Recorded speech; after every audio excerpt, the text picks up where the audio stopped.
Broussard, what do you think? Legitimate concerns about Zion's game? I thought Gilbert made some good points. You know, yes, I did too. Yeah, I thought it was a good analysis by him, but I thought it was a bit outdated. Like, the NBA is even different from when Gilbert retired in 2012. No doubt. So he talks about what position are you. A lot of the NBA is positionless now. What position is Draymond Green? You know? So there's that. Then the floor is so spread that, you know, with everybody, they put 3 or 4 players at the three-point line. It's easier than ever to get into the paint. And Zion has a quick first step. So I think he's going to be able to beat his man off the dribble and get to the lane. And then when you get there, Cris, there's like one guy at the rim to try to stop you. And overall, the majority of players in the NBA, even bigger ones, with his strength and explosiveness, I think he'll be able to finish. Yes. So, and then he talked about the post-ups. He's right. Zion's not getting it. Nice drop step. No, he jump hook with the left, jump hook with the right. No, he doesn't have that yet. Yes. Right. But when you look at him in college posting, he's posting against a zone. Yes. So they're surrounding him with 2 and 3 players. That's not going to be the case, obviously, in the NBA. So you put a big on him, he can blow by you. You put a small on him, he can post you. And he's like, we didn't see it in that clip, but Gilbert talked about him Blake Griffining it. Yeah. As if that's an insult. Well, that's what I was going to key on. So later in the clip, he said, you know, does he know how to come off a pin down? Does he know how to run the baseline? If not, he's just standing in the half court out at three-point line trying to Blake Griffin it. Blake Griffin's rookie year, he gave you 23 and 12. Right. 23 and 12. His next year in the league, he gave you 20 and 11 in the lockout shortened season. So his first 2 years in basketball, I'll give you 21 and a half, 11, 10 and a half, 11 rebounds. Like, that is great He's production. He's a Hall of Famer, probably. Right, at that level of production. He was an all-star instantly. Here's the thing. Can he score 20 points a game as a rookie? Well, I think he's going to get 6 to 8 points a game off the offensive glass. I think he's going to get 6 to 8 points a game in transition or secondary break. Now you only need 6 to 8 points a game in a half-court offense when he doesn't have the skills. And, Jenna, you keyed on the word, yet. Why would we think he's a finished product at 19 years old?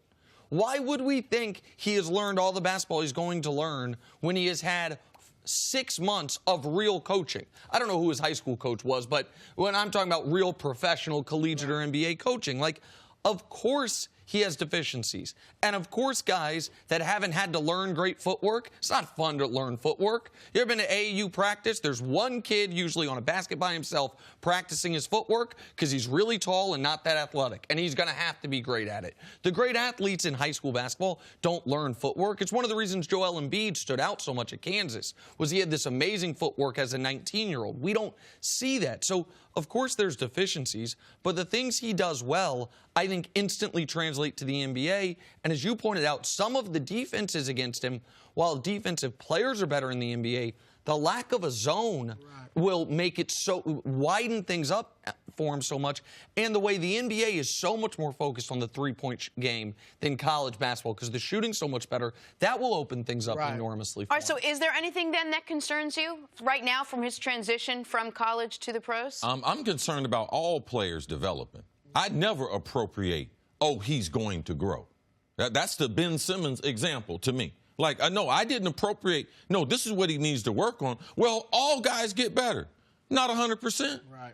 And it's obvious in his 3 years in the NBA, he has not developed some type of shot. So these are the players that I like the fact that you mentioned Blake Griffin, because Blake is a good example of a guy who had some limits to his game. But the thing about Blake, I mean, how much taller is he than Zion? Blake's almost 5 inches Okay, taller. so he's significantly taller. So he wasn't a guy without a position. The guys without position who were greats in the NBA with Larry Johnson after coming off of playing in ULV and Charles Barkley. Those are the guys that have similar games at this stage of their development. Similar heights. To Zion, and very similar height. The thing that I worry about, will Zion do to Charles Barkley? Will he not develop his body? Will he keep trying to play an 80-game schedule at 275 to 280? Charles Barkley's a Hall of Famer, but Charles Barkley will tell you he could have been better at pro basketball if he had been in better shape. Now, Larry Johnson had some significant injuries, but Larry Johnson was the other way. he took care of his body, and he developed a little 15 to 20-foot jump shot. He developed a post game inside. So those are the things that Zion, especially the post up. Gilbert's right. His post game is very weak. He does not know how to post up. And one thing he's going to have to get used to is, you guys talking about the game is open, the court's open. He's going to be challenged at the rim, and I would butcher him. If he goes to dunk on me, I would foul him. He is off with the free throw line. The ball typically does not get over the front of the rim. So those finishes, there's going to be guys trying to contest, but also I'm going to wrap him up because he's a poor free throw shooter, and he's going to have to be able to overcome that. I love the Barkley comparison. I think he's like a new age Barkley, like a Charles Barkley for this era. And people talk about the baby fat, and you're right. The thing is, if I'm an NBA team and I draft Zion, I'm getting him a nutritionist, maybe to live with him or whatever. Yes. And he's got a lot of baby fat. So I'm getting that baby fat off of him.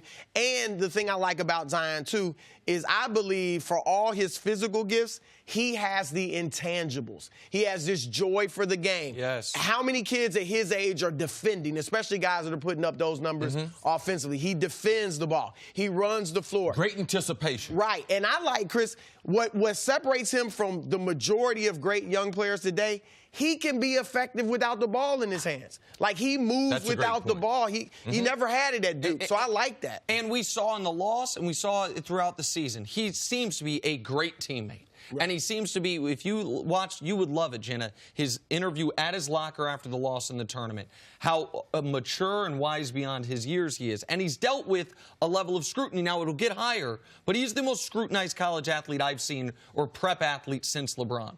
And he's dealt with it all really well. That, to me, would be my biggest worry. I don't give him credit for being at Duke, because what he's getting ready to see, what we hear from KD, what we hear from Kyrie, every conversation, if he texts someone, he's getting ready to get a level of scrutiny. To me, that's the biggest hurdle in the new NBA, is the optics on you every day. Thanks for watching. Subscribe here to get the latest from the show. Also, be sure to check out more of the best clips from First Things First, or go watch a few segments from our other shows on FS1.